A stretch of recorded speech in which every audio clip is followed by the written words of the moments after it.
నమస్తే విజయ్ గారు. నమస్కారం అండి హరిత గారు. డబ్బు ఎవరికిచ్చేది చెప్పండి? ప్రతి అవసరానికి డబ్బు కావాలి. మీరంటున్నారు ఒక మూడింటిని పక్కన పెట్టండి, డబ్బే డబ్బు అంటున్నారు. అదెలా? ఏం పక్కన పెట్టాలి? విశ్వం విజయ్ గారిచే నిర్వహించబడే advance law of attraction class attend అవ్వాలి అనుకుంటే కామెంట్ సెక్షన్ లో ఉన్న గూగుల్ ఫామ్ ని ఫిల్ చేయండి లేదా డిస్ప్లే అవుతున్న నెంబర్ కి కాల్ చేయండి. ఎస్ అవునండి. 3 ఫస్ట్ శారీరకంగా, 2 మానసికంగా అండ్ లాస్ట్ అనేసి ఆధ్యాత్మికంగా. అయితే ఫస్ట్ శారీరకంగా అనొచ్చు, లేకపోతే మన ఇంట్లో కూడా అనొచ్చండి. ఫస్ట్ మీరు ఇంట్లో అంటే ఏంటంటే చూడండి, ఇంట్లో అనవసరమైన వస్తువులు ఇంట్లో పెడుతుంటారు. ఫస్ట్ నేను ఏమంటానంటే క్లీన్ చేయండి. ఇల్లు గనక క్లీన్గా ఉంటే లక్ష్మీదేవి ఉంటుంది, ఇల్లు గనక క్లీన్గా లేకుంటే జ్యేష్ఠదేవి వస్తుంది. First you have to clean our self. అంటే నేను శారీరకంగా నేను ఎందుకు అంటున్నానంటే, మన ఇంట్లో మనం ఏదైతే వస్తువులు ఉంటాయో వాటిలో అనవసరమైనటువంటి నెగిటివ్ ఎనర్జీ ఉంటుందండి. పాతవి, చిరిగిపోయినవి, వాడనివి ఉంటాయి కదా, ఫస్ట్ తీసేయండి. ఇంకొకటి ఫస్ట్ నేను శారీరకంగా అన్నాను చూసారా, మనం దీంట్లో ఏం చేయాలంటే నెగిటివ్ ఎనర్జీ ఉంటే మనకు నెగిటివ్ ఆరా వస్తుంది. ఒక పర్సన్, ఒక యోగి చూడగానే చెప్పేస్తాడండి. నెగిటివ్ ఆరా కనుక ఉన్నట్లయితే అతను నెగిటివిటీని ఆకర్షించుకుంటాడు.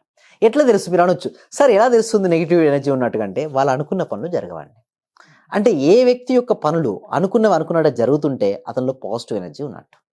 ఒక వ్యక్తి చాలా చేస్తుంటాడు, అన్నీ చేస్తుంటాడు, బట్ అన్నీ కూడా చేసినా కూడా అనుకున్నట్టు జరగట్లేదంటే అతనిలో నెగిటివ్ ఎనర్జీ ఎక్కువగా ఉంది. వాళ్ళ ఇంట్లో నెగిటివ్ ఎనర్జీ ఎక్కువగా ఉంది. ముందు మనము మన ఇంట్లో పరిశుభ్రమైన వాతావరణము ఉంచుకోవాలి. అంతేనా? అవునండి. ఎస్. దాని తర్వాత ఏం చేయాలంటే, మనం ఎవ్రీడే స్నానం చేసినప్పుడు ఏం చేయాలంటే కల్లుప్పుకు చాలా పవర్ ఉందండి. దొడ్డుప్పు కూడా అంటే అంటారు. దొడ్డుప్పు. దాన్ని ఏం చేస్తారంటే సాల్ట్, ఓకే, ఆ 2-3 స్పూన్స్ ఏం చేయాలంటే మనం స్నానం చేసేటప్పుడు అందులో వేసి కనుక స్నానం చేస్తే ఏమవుతాయంటే ఆ నెగిటివ్ ఎనర్జీ లాగేసి. నేను చిన్నప్పుడు చెప్పేవాళ్ళు అమ్మమ్మలు, నాయనమ్మలు ఏమన్నాడు అంటే ఆ నెగిటివ్ ఎనర్జీ లాగాలంటే ఏం చేయాలంటే వాళ్ళు తెలియకుండా వచ్చి వేసిపోయేవాళ్ళు అంతే. అసలు ఎందుకు వేస్తారు కూడా. ఇంకోటి కూడా అంటుంటారుగా, ఇల్లు తుడిచే నీళ్ళలో కొంచెం ఉప్పు వేసి తుడవండి. ఎగ్జాక్ట్లీ అండి, exactly. Thank you so much అండి. నిజమండి. ఎందుకంటే ఆ ఉప్పు యొక్క గుణం ఏమిటి అంటే నెగిటివ్ ఎనర్జీని లాగేసే గుణం ఉంటుంది. అయితే కావాల్సిన టెస్ట్ కూడా చేశారు కొంతమంది. నేను నా క్లాస్లకు అటెండ్ అవ్వడానికి ముందు వాళ్ళు ఎటువంటి రెమెడీస్ కానీ చేయకుండా వచ్చారు. కొన్ని చిన్న చెప్పాను అంతే. అవి చేయడంతో వాళ్ళు లాట్ ఆఫ్ మార్పు అండి. వాళ్ళ అన్ఎక్స్పెక్టెడ్ మనీ రావడం కావచ్చు, సో లేకపోతే వాళ్ళకి జాబులు రావడం కావచ్చు, బిజినెస్లో డెవలప్మెంట్ అవ్వడం కావచ్చు, సో లాట్ ఆఫ్ ఇష్యూస్కు సొల్యూషన్ అనేది రావడం జరిగింది. అంటే చిన్న మార్పు అండి. అంటే చూడండి, మన శరీరంలో ఉన్నటువంటి ఫస్ట్ భౌతికంగా మన ఇంట్లో ఉన్నట్టు వస్తువులు నీట్గా మనం పెట్టేసుకున్నాం. మనం బాత్ చేసేటప్పుడు ఏంటి, కలుపుతో స్నానం చేసాం, నెగిటివ్ ఎనర్జీ క్లియర్ అయిపోయింది. ఎప్పుడు కూడా పాత వస్తువులు అంటే చాలా మంది ఏం చేస్తారంటే ఇది మా మెమొరీ, ఓకే, ఒక ఫోన్ ఎప్పుడో కొంటారండి, ఒక 10 సంవత్సరాల క్రితం కొని ఉంటారు. అదేంటంటే డేట్, అది వాడదు, పనిది, బట్ ఇంకా ఇంట్లోనే ఉంచుకుంటారు. ఎందుకంటే సెంటిమెంట్ అంటారు. దయచేసి మీ సెంటిమెంట్ కొన్ని రోజులు పక్కా పెట్టండి. కొన్ని ఛార్జెస్ తీసుకుంటారు, ఆ ఛార్జర్ పని చేయదు, వాడదు, దేనికి కూడా పనికిరాదు. అలాంటి ఇంకొక మొబైల్ కూడా తీసుకుని ఉంటారు. కానీ చాలా మందికి పడేయడానికి ధైర్యం సరిపోదు, ఎవరికైనా ఇవ్వాలన్నా మనసు ఒప్పుకోదు. సేమ్ అండి హరిత గారు. ఇలా ఏమవుతుందంటే అన్ని పెట్టేస్తారండి, పోగు చేస్తుంటారు. అంటే పాత వాటి అన్నిటిని పోగు చేసుకుంటారు. అలా పాత వాటి అన్ని ఉండడం వల్ల నెగిటివ్ ఎనర్జీ అనేది వస్తుందండి. సో నేను ఏమంటారంటే ఫస్ట్ మీకు ఇంట్లో మీరు వాడండి అట్లీస్ట్ 3 months నుంచి మీరు వాడండి ఏదైనా సరే తీసేయండి. ఎందుకు నేను తీసేయమంటున్నాను అంటే, ఎప్పుడైతే నెగిటివ్ ఎనర్జీ వెళ్ళిపోతుందో వ్యాక్యూమ్ ఉంటుంది, పాజిటివ్ ఎనర్జీ వస్తుంది. జ్యేష్ఠాదేవి, లక్ష్మీదేవి ఒక దగ్గర ఉండారండి. ఉంటే జ్యేష్ఠాదేవి లేదా లక్ష్మీదేవి.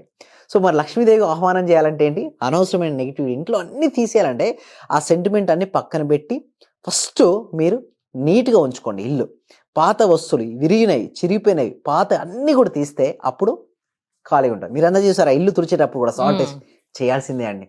అలా చేసిన తర్వాత నెక్స్ట్ మీరు అన్నారు 3 అని చెప్పాను. ఫస్ట్ ఏంది, శారీరకంగా అయితే క్లియర్ అయిపోయింది. నెక్స్ట్ మానసికంగా అంటే ఈర్ష్య, అసూయ, ద్వేషాలు కొంతమంది ఎక్కువ ఉంటాయండి. సో మన సబ్జెక్ట్ ప్రకారం ఏంటంటే యద్భావం తద్భవతి. మనం బాగుపడినా పడకపోయినా ఎదుటి వాళ్ళు బాగుపడకూడదు అన్న మెంటాలిటీతో చాలా మంది ఉంటారు. అటువంటి వాళ్ళకి మనీ అనేది అంత రాదండి, వచ్చినా నిలబడదండి.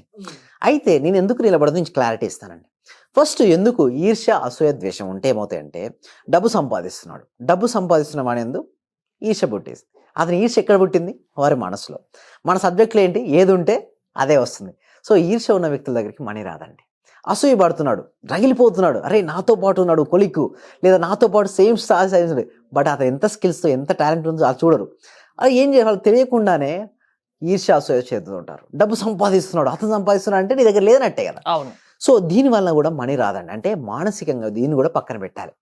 లాస్ట్ వన్ ఈజ్ ఆధ్యాత్మికంగా. అయితే చూడండి, ఆధ్యాత్మిక ఎదుగుదల ఉంటాయంటే స్పిరిచువల్ గ్రోత్ ఉన్న వాళ్ళు ఎక్కువ పీస్నెస్ ఉంటారండి. అండ్ ఇంకొకటి హ్యాపీగా ఉంటారు. ఎవరైతే పీస్ఫుల్నెస్గా ఉండకుండా అశాంతితో ఎప్పుడు చూసినా బాధపడుకుంటూ కూర్చోవడం, ఎప్పుడు చూసినా దుఃఖంతో ఉండిపోవడం, ఎప్పుడు చూసినా లేని దాని గురించి ఆరాట పడుతుంటారు కదా, ఆధ్యాత్మికంగా ఎదగనట్టండి. అలా ఉన్నా కూడా మనీ రాదండి. అయితే నేను ఇక్కడ ఏం చేస్తానంటే ఫస్ట్ ఫిజికల్గా అని చెప్పాను ఏమవుతుందంటే ఇల్లు చాలా నీట్గా ఉంచుకోండి, సిస్టమేటిక్ వే ఉంచండి. ఎప్పుడైతే సిస్టమేటిక్గా ఉంటాయో ఇంట్లో ప్రతి వస్తువు కూడా సిస్టమేటిక్గా ఉండాలి. క్లీనింగ్ అవసరమైతే ఒక పర్సన్ తీసుకోండి, పర్వాలేదు. ఒక ఇల్లు చాలా మంది అంటే పెద్దగా ఉందని చెప్పేసి కొన్ని రూమ్స్ వాళ్ళు క్లీన్ చేయరు, ఒక పెట్టుకోవడం కూడా ఇష్టపడరు. నేను ఏమంటానంటే ఒకళ్ళు పెట్టుకోండి, ఇంటి క్లీన్ చేసుకోవడం ఒక పర్సన్ ఉంది. క్లీన్గా ఉండాలి, నీట్గా ఉండాలి ఇల్లు. పాత వస్తువులు ఇరిగిపోయినవి ఓకే వాడనివి ఏదున్నా తీసివేస్తే మంచి మనీ ఫ్లో అవుతుంది. ఒకటి ఫస్ట్ థింగ్. మానసిక నేను ఏమంటానంటే ఈర్ష్య అసూయ ద్వేషాల ప్లేస్లో లవ్నెస్ అండి.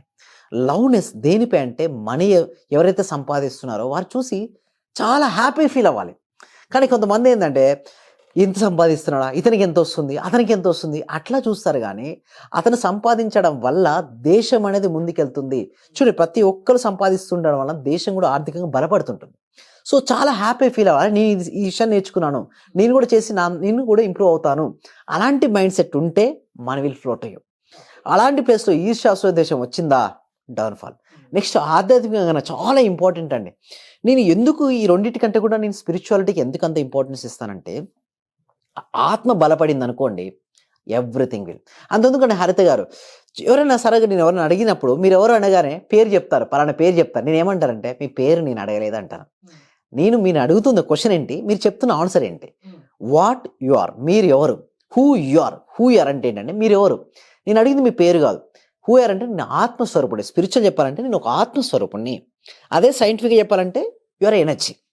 ఈ శరీరం అనేది ఏంటి అంటే ఒక వస్త్రం లాంటిది. మీకు ఎట్లా సార్ ఏంటి ప్రూఫ్ ఏంటంటే అని అడుగుతారు. నేను ఆ ప్రూఫ్ అనేది దానికి ఎవిడెన్స్ నేను చేస్తాను. భగవద్గీతలో ఏముందని చెప్పి ఆత్మ సృష్టించబడదు, ఆత్మ నాశనం కావడదు. ఆత్మ ఒక శరీరం నుంచి మరొక శరీరంలోకి మారుతుంది. అంటే మనం ఎవరమండి, ఆత్మస్వరూపులం కదా. సో ఆత్మ ఎప్పుడు శక్తివంతమైంది అంటే ఆనందం. మీరు ఎప్పుడు ఆనందంగా ఉండండి, చాలా శక్తివంతంగా మీరు అనిపిస్తుంటుంది. అదే పీస్నెస్, ప్రశాంతంగా ఉండండి, చాలా ఎనర్జెటిక్గా ఉంటారు. ఎవరైతే అనవసరమైనటువంటి లోపల ఉన్నటువంటి దుఃఖము బాధ అవన్నీ పక్కన పెట్టి ఎవరైతే ఆనందంగా ఉంటావు జాయ్. అందుకోసమే లా ఆఫ్ అట్రాక్షన్ ట్రైనర్స్ అందరూ కూడా చెప్పేది ఒకటే అండి, ఏంటంటే joy is the key to the manifestation. Manifestation అంటే ఏంటి, మీరు ఏదైతే కావాలని మీరు కోరుకున్నారో అది వాస్తవ రూపంలోకి రావడాన్ని మేనిఫెస్టేషన్ అంటారు. మరి దానికి మనం ఏం చేయాలంటే ఎప్పుడు చిరునవ్వు ముఖంతో ఉండాలి. అంటే ఫేస్ లో డబ్బు వాళ్ళ దగ్గర ఉండకపోవడానికి వాళ్ళే కారణం. సో అవి మార్చుకోండి, మీరు బాగుపడతారు, మీ దగ్గరికి డబ్బు వస్తుంది అంటున్నారు. Law of attraction classes attend అవ్వాలంటే ఏంటండి, ఎలా అప్రోచ్ అవ్వాలి మిమ్మల్ని? Thank you so much. అయితే దీనికోసం ఏంటంటే లోక కళ్యాణం అంటే ఈ సబ్జెక్టు విశ్వవ్యాప్తం చెందాలి. అంటే ఇదివరకు ఎలా ఉన్నదంటే సబ్జెక్ట్ కొద్ది మంది చేతుల్లోనే ఉందండి, బట్ ఇప్పుడు అలా కాదు, అందరికీ చేరాలి. మరి అందరికీ చేరాలంటే ఏంటి, ఓకే మనకి ఏంటి ప్లాట్ఫామ్ ఏంటి, ఒక ఫ్రీ డెమో క్లాస్ ఇవ్వడం జరుగుతుంది. ముందు అవగాహన అండి, అవగాహన కల్పించినంత వరకు అసలు ఏంటి సబ్జెక్ట్ కొంతమంది బిలీవ్ చేయరు. సో మేము ఏం చేస్తామంటే ఎవ్రీ వీక్ కూడా ఒక ఫ్రీ డెమో క్లాస్ కనెక్ట్ చేస్తాం. ఆ డెమో క్లాస్ మీరు ఎన్రోల్ చేసుకోవాలంటే కామెంట్ సెక్షన్లో డిస్క్రిప్షన్ గూగుల్ ఫామ్ ఉంది. మీరు ఎప్పుడైతే గూగుల్ ఫామ్ ఫిల్అప్ చేస్తారో మా టీం మెంబర్స్ వాళ్ళ వాట్సాప్ గ్రూప్లో యాడ్ చేస్తారో వాళ్ళ ఇంట్లో ఉంటూ ఆన్లైన్లో ఫ్రీగా క్లాస్కి అటెండ్ అవ్వచ్చు. క్లాస్కు నచ్చిన తర్వాత వారు 6 days నేను live law of attraction conduct చేయడం జరుగుతుంది. ఈ క్లాసెస్ తర్వాత మొత్తం వాళ్ళ మైండ్ సెట్ మారుతుంది, మొత్తం వాళ్ళ ఆదాయం ఎదగడం కూడా స్టార్ట్. వాళ్ళకి ఎలాంటి సమస్యలు ఉన్నా మీ సెషన్స్ కి అటెండ్ అవ్వడం ద్వారా దాని నుంచి బయటపడతారు, అంతేనా? అవునండి. థ్యాంక్ యూ విజయ్ గారు. మీరు విశ్వం విజయ్ గారి క్లాసెస్ కు అటెండ్ అవ్వాలి అనుకుంటే స్క్రీన్ పై స్క్రోల్ అవుతున్న నెంబర్స్ కి కాల్ చేసి కాంటాక్ట్ అవ్వండి. చూస్తూనే ఉండండి సుమన్ టీవీ. సార్ నేను చాలా హ్యాపీగా ఉన్నా సార్. మా కోడలికి జాబ్ వచ్చింది సార్. 4 years నుండి వెయిట్ చేస్తున్నాం సార్. మేము మెడికల్ ఆఫీసర్ గా డైరెక్ట్ గా గెస్టెడ్ పోస్ట్ సార్. అది చాలా హ్యాపీ సార్. అలాగే సార్ నా ఆర్థిక బిల్లులు కూడా చాలా వరకు క్లియర్ అయినాయి సార్. నాకు బ్లాక్ పేపర్ ప్రతి సండే ప్రతి అమావాస్య చేస్తున్నాను సార్. నేను రెగ్యులర్ గా చేస్తున్నాను సార్. నేను చాలా హ్యాపీగా ఉన్నాను సార్. మీ క్లాస్ నేను కంటిన్యూ చేస్తాను సార్.